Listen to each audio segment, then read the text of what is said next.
Tell me, what was it that inspired you to go to Oregon State? How did that come about? I grew up on a farm in Corvallis, Oregon. It was between Forest Grove and Hillsboro. We had 3 different pieces of ground, one 95 acres, one 45 acres, and one 5 acres. The 5 acres was on the highway between Forest Grove and Hillsboro, and my dad was a peach farmer, and I helped him sell peaches on that stand. And at that time, there was no direct road to the coast. It had to go through all the little towns, including Cornelius, to get there or back. So it was a great place to have a stand for our peach crop. My parents had a grade school education only, and they knew what they missed out by not having that, so they were very supportive. To have my folks come down, my dad rarely put on a tie or a suit, and my mother would come down for Mother's Weekend. But when they came down for my graduation, that was special because they didn't graduate from college, didn't go there. It was very meaningful for them, and of course it was very meaningful for me.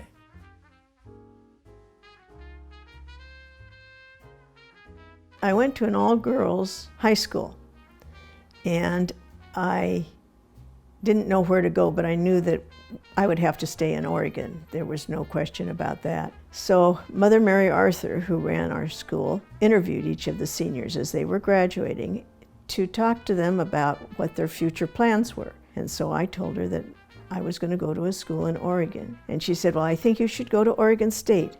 She said, Oregon is a den of iniquity. And I said, oh my, and went home and told my folks that Oregon is a den of iniquity, Mother Mary Arthur says.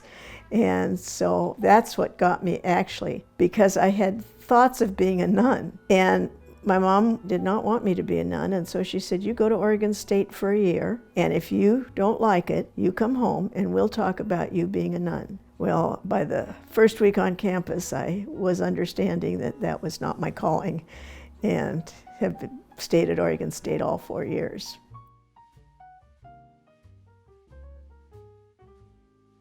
When you were in college, what was your most embarrassing moment while you were there?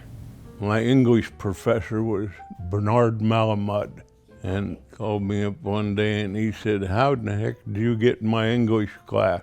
And I said, my counselor put me in there. He said, well, your counselor made a mistake. You should have been in dumbbell English.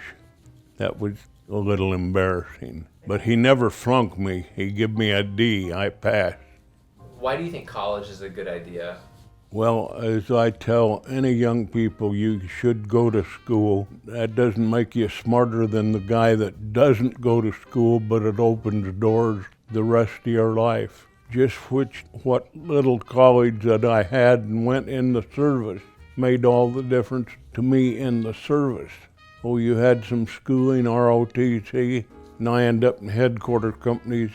So if you hadn't gone to college and you were drafted, how would that have changed your service experience? Well, I would have probably been a foot soldier instead of sitting in an office.